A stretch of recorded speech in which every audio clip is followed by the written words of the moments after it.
Alright guys, and welcome back to episode 4 of Let's Play Undertale Genocide Route.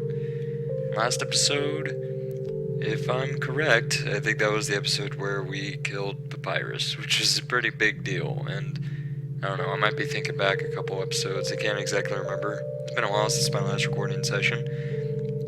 Anyway, yeah, for one thing I do know for sure is that we're in the waterfall, and we pretty much just got there last episode, but we are a good ways in. You can move through the game, honestly, a lot faster in the Genocide route, because you're not taking as many turns in each fight to act, and I don't know. Even though you gotta grind a lot, it honestly doesn't take nearly as much time. But anyway, let's just keep on heading through Waterfall. That's all we can really do at this point, obviously. I don't think there's anything in the box we really need to take out and have on us, and I don't think there's really anything we need to store in there. We still have some space, so if I remember correctly, that ice cream guy used to be selling his ice cream here, but instead we never saw him in the first place back in Snowden, and of course wasn't able to actually buy anything to help his business, so didn't actually show up. And this would normally be a box for storing punch cards, but it's empty right now. So we have no idea where he is. Haven't even seen him. There's that duck, still sitting there, just like he was in the pacifist route. Of course, I don't know if I showed him off in the actual pacifist route, but I definitely showed him off during the walk, so there are a few things during the walk that I showed off that I never did in the actual playthrough. It's strangely silent. Strangely silent. Yep. All the echo flowers are going to be eerily quiet now that we're doing the Genocide route. Now we gotta get into these fights, so I think I might just start grinding in this room, because it's very expansive, there's lots of place to find monsters in here, so I guess I'll just see you guys once I'm done grinding.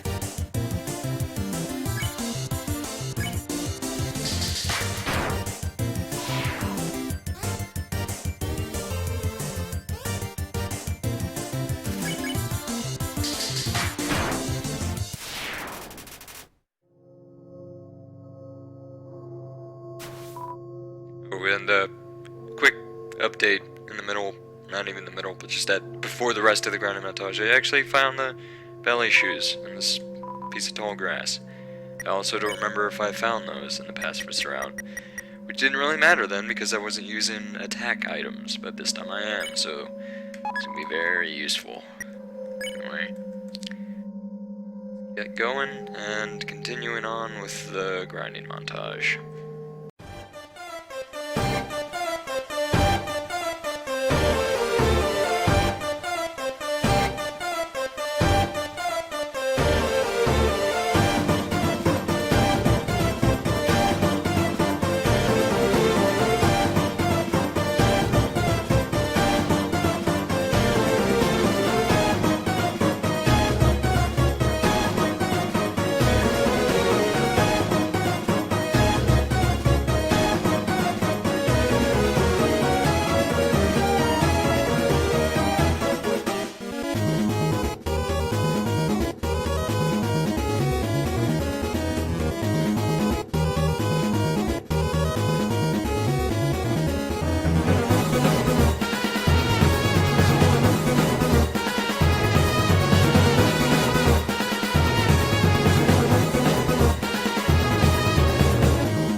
Nobody came. That's another grinding montage done with. Dang. Man, I feel like I really did, like, just start recording this new, playthrough, and we're already a good way through it. It took us a long time, a lot longer to get this far in the waterfall in the pacifist route than it did in the Genocide route. But man, I forgot how quick this playthrough is. Man. But yeah, it might seem sort of easier compared to the pacifist route, but trust me, sooner rather than later, we're going to see a huge spike in difficulty. Yeah, and even though we already defeated all the monsters we need to in the waterfall, in terms of basic ones, we still got mini bosses like Shyren, who technically counts as a mini boss, even though it was never that hard of a fight in the pacifist route, and apparently it was even easier in the Genocide route. Right as I was talking about, parts of the Genocide route being a lot more difficult, we get something like that, of course. Anyway, I don't know if I'm going to try to do this. I don't think I know it right off the top of my head. I could try it. Okay, I'm going to have to, like, go through the song again in my head. Do do do do do do do.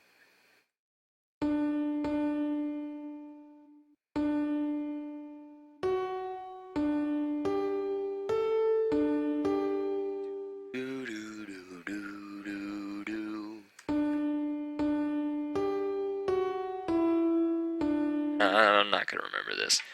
The dog residue isn't that important anyway, especially in the Genocide run, and we hardly even used it in the pacifist run, so I don't really see the point. And umbrella, nah, I don't need it. Who cares about some rain? Rain can actually be pretty nice sometimes. I don't know. Like, a lot of times it can be really annoying, but there are some days where it's raining, not too hard and not too light, and it's just like, oh, this is kind of nice. Yo, you can't hold an umbrella either? If you're walking anyway, I guess I'll go with you. Yeah, I guess, I'm just gonna keep calling her she, because I always identified her as a girl, so I don't know why, I just have. So I guess she doesn't have any arms or hands, so it makes sense that she wouldn't be able to carry an umbrella. So, I mean, we could if we wanted to, but like I said, this seems like a nice bit of rain. Man, Undyne is so cool. She beats up bad guys and never loses. If I was a human, I would wet the bed every night, knowing she was gonna beat me up. Haha. Never loses, huh? See about that. So, one time, we had a school project where this is all the same dialogue from before. Yeah, she could beat up all the teachers and everything. A lot of the dialogue in the Genocide route is still the same, like especially in the Toriel part in the ruins. And man, look at this view. This is one of those moments in the game that just really gets to me. Like, man, it's beautiful. Anyway, yeah, like in the Toriel introduction part, and even some of the parts with Sans and Papyrus, not a lot, but a few, are pretty much the same. So, it is okay to probably skip some of this. But anyway, yo, this ledge is way too steep. You want to see Undyne, right? Climb on my shoulders. Alright? Made it. Ow. Yo, try being a little less rough. Huh. Anyway, I'll look for another way through. Later. Even in the Genocide route, she's still tripping on her face. I feel like another me would give her pity. Okay, anyway, we're saving again. We got determination. And we're not going to get any more counters for how many we need to kill, because we already took care of that, of course. But anyway, just like in the pacifist route, we got another one of these spear segments with Undyne. Boy. I swear, the first time I ever saw that, like all these blue circles, I thought there were some sort of like new mini-boss, like blue slime or something. I don't know. I did not expect this when it first happened. So I thought this was very interesting. It just took me off guard. Anyway, we're just gonna keep walking. Pretty much the same path we did before. I don't know if I'm taking the right path right now, to be honest. I never quite memorize it. Dang. It's just like before, and the other spear one. A lot more spears this time around. Okay, I think we just keep heading down, and this should take us to the big part. Yep. This part we just want to move really quick. Dodge anything once she puts it away. We should be able to make it. There we go. And I don't think we should course, the dead end. We gotta head back. Lo and behold, there's Undyne. Just like before, she takes out her spear, or spears, and breaks the platform, throwing us into the garbage dump at the bottom. It sounds like it came from over here. Oh, you've fallen down, haven't you? Are you okay? Here, get up. Shakes, huh? It's a nice name. My name is... Of course, now that we've completed the pacifist run, we know that that voice was actually Azrael's, and if it's Azrael's voice, then it is also therefore Flowey's. So this is basically just sort of, not a flashback from the character, but just a flashback of the game, giving you a little context clues about what really happened, and who we really are. And there we go, more, if I can do this right, God, just kept skipping that. If I remember correctly, we got a mini-boss coming up soon. Anyway, just wanted to honk the horn on that bike. Really great horn. Anyway, I think... Oh no, we're carrying too much. And there's the anime right here, with claw marks all over it. We know now that that must have been Alphys's, because she does really like to hang around in the dump. So, seems like a regular training dummy. Do you want to beat it up? Sure thing. You punch the dummy at full force. Feels good. Yeah, violence rules. Oh, wait. Oh yeah, this one's alive-ish. Not so much alive, but just more of a poltergeist, I guess. Fool, you think you can hurt me? I am a ghost that lives inside a dummy. My cousin used to live inside a dummy too, until you came along. Not only did your actions cause them to leave their home, but now all of their neighbors are gone too. Despicable, despicable, despicable! You're the worst person I've ever met! I've never been more mad! God, my mannequin levels are going off the charts! What? Wow, Mr. Dummy, you look surprisingly cute when you're angry. This feeling. Eureka! Eureka! Eureka! Human, that moment of unbridled emotion, it allowed me to finally fuse with my body. I'm fully corporeal now, my lifelong dream realized. In return, I guess I won't stomp you. How's that sound? So now that the ghost is actually fully corporeal, we can, of course, murder his face. Bye-bye, Mr. Dummy. Yep. Just like a lot of the other bosses, that one too is not very difficult. Which also goes against the fact that I'm saying the Genocide route is difficult, but trust me, it gets very hard. Very soon. Anyway, yeah, the ducks sort of left. That's weird. We just saw him there earlier. Here's Undyne's house. Doesn't seem like anyone's home. Weird. Wait, there was a dummy on our porch too. Wonder if that dummy knew the dummy we just killed. Or maybe they're the same dummy, I don't know. Napstablook's gone. And we couldn't have killed Napstablook even if we wanted to, because, I mean, he's a ghost. How could we do that? The only reason we were able to kill that dummy is because he became a thing. Like, he became a living thing. He became corporeal, so, yeah. Well, even the snail race is empty, unfortunately. We can't try to see if we could beat Rocky this time. I'm pretty sure that's the third time I've made that joke. Classic comedy from Squirtle Shades. That's what you come here for. The reusable jokes that are used consistently over and over again. And anyway, we've got this turtle guy again from the shop. Wahaha, so he came here. What a treat. Anyway, we can buy stuff from him if we want to. Actually, I'm thinking I will buy those cloudy glasses, so I'm actually going to leave. I might buy the cloudy glasses and a Tord notebook, of course. They're both really good pieces of equipment. So let me just empty some stuff into the box. We don't need the tough glove. And, I'll go ahead and put a cinnamon bun in there. Yeah, all the other healing items I have are better than cinnamon buns. So, let me buy the cloudy glasses. Only 30G, when we already still have 1500. So different than our pacifist route. There were some times in that route where we were having trouble with gold, and now it's not even a problem. So yeah, we got Torn Notebook again.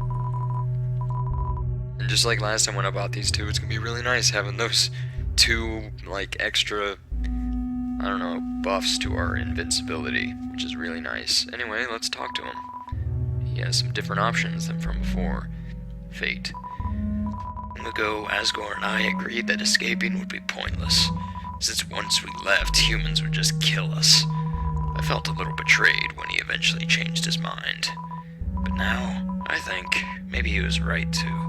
Because after all, even though we never escaped, the humans killing us anyway, ain't that right? Yeah, you got me there. I've lived too long to be afraid of something like you. Try it, kiddo. I know you can't hear.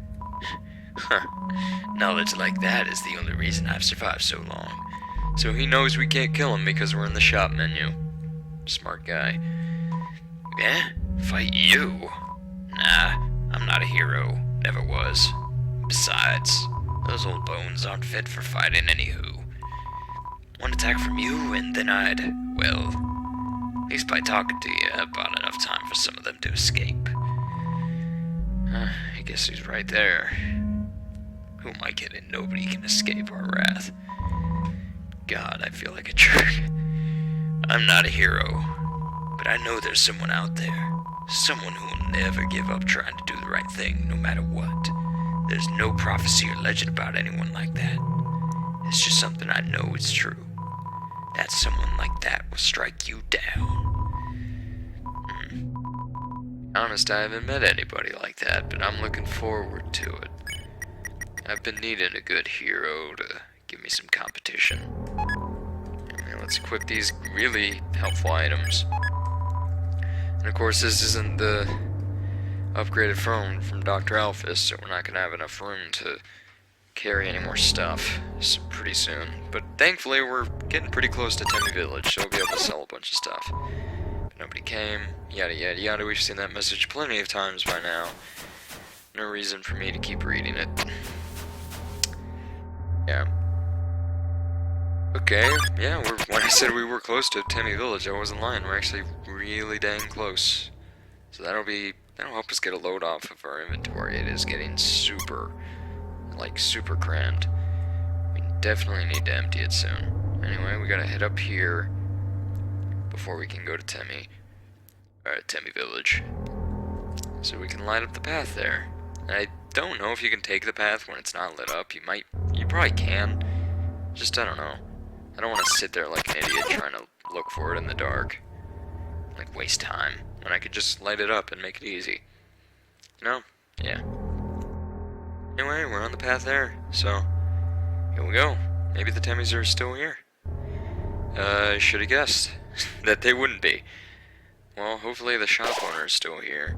Otherwise, there's not much reason for us to be here, honestly. Well, that Temmie's still here. Feeling of being watched. Yep,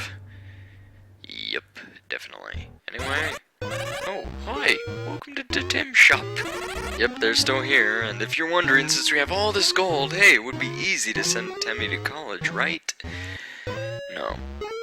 Instead of giving you the college option, they instead just sell you a premium Tem Flake that heals 2 HP for 1,000 gold. Yeah, not worth it. We're definitely not buying anything from Tem. It's just not worth it.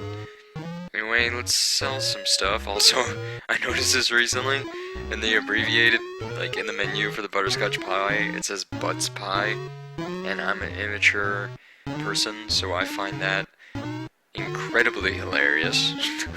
Anyway, let's sell this stuff. Also, this is another thing I found out recently. Whenever she freaks out like that and really wants to buy whatever you're selling her, you should say no. But buy it for even more. And then you can say, yeah, and then we got like 20 more gold for that than what we normally would have gotten. And there we go. Let me keep these. I want to keep these healing items on me, but I'm gonna get some more stuff out of the box to sell. The stick and the toy knife. After that, we need the ribbon, the bandana, the glove. Yeah. I don't have a lot of room for this stuff.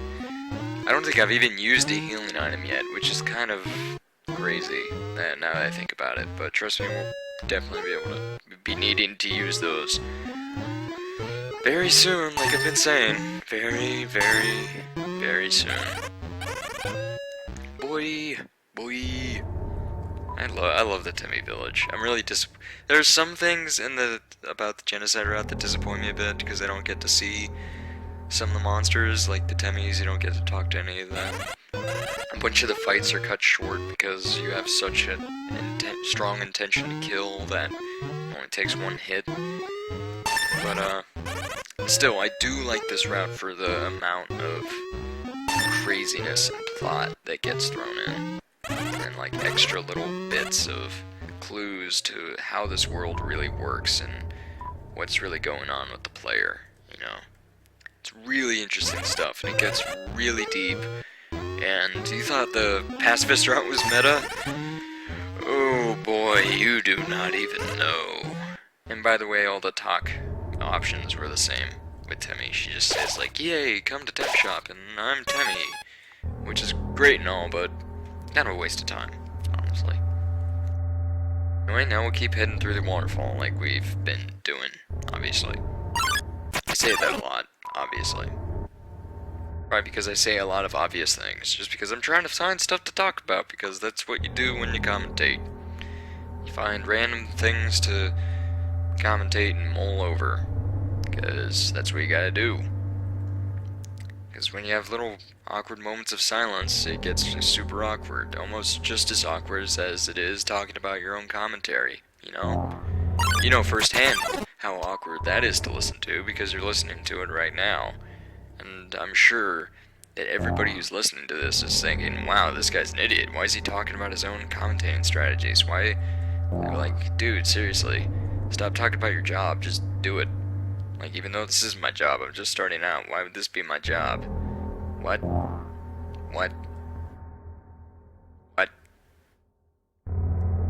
That was a tangent, if I've ever heard one, Jesus. Okay, well, we're still going through this dark room. I think this was where I originally wanted to grind, but I figured it'd probably be best not to, because I'd probably end up getting lost. The only reason I thought that would be a good place is because it was one room where I knew we'd find monsters, but then at the beginning of this episode I remembered that there was that huge room which would work perfectly, and it wasn't too far from a save point either, which I never even had to use, so that was pretty convenient. Anyway, we see Undyne again with the same message of behind you and all that. 7 human souls. With the power of 7 human souls, our king, King Asgore Dreamer, will become a god. With that power, Asgore can finally shatter the barrier. He will finally take the surface back from humanity, and give them back the suffering and pain that we have endured. Understand, human? This is your only chance at redemption. Give up your soul, or I'll tear it from your body. Boy. Well, even if we're being a jerk, this kid still, I guess unintentionally, saves our life. Undyne, I'll help you fight.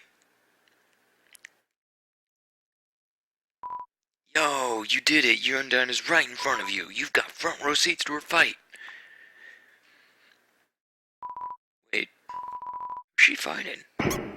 Hey, you weren't gonna tell my parents about this, are you? Yep, same dialogue there. I figured I'd read it anyway, though, just because it's kind of a, I don't know, I feel like that's kind of a big moment. Even though it's repetitive and all. And to be honest, I didn't really remember whether or not there was actually any changed dialogue there, because there might have well, it was very possible that there could have been. I don't remember absolutely everything about this game. Also, I think I always miss this save point. I forgot this was here. I think I always pass this because I just, like, put it off in my mind as one of the yellow sparkles, like, through the air in that area. That's kind of funny. Anyway, now that I know that the save point's here, I think I'm gonna end the episode here after I save again for no reason. So, next episode, and, let's play Undertale Genocide route. Well, we're just about done with the waterfall. We're getting really close to the exit. If you remember from the past visit route, we're getting close to another important event as well. And, yeah. Just a heads up, this is where the difficulty I've been talking about over and over finally starts to really kick in. So, see you guys next episode.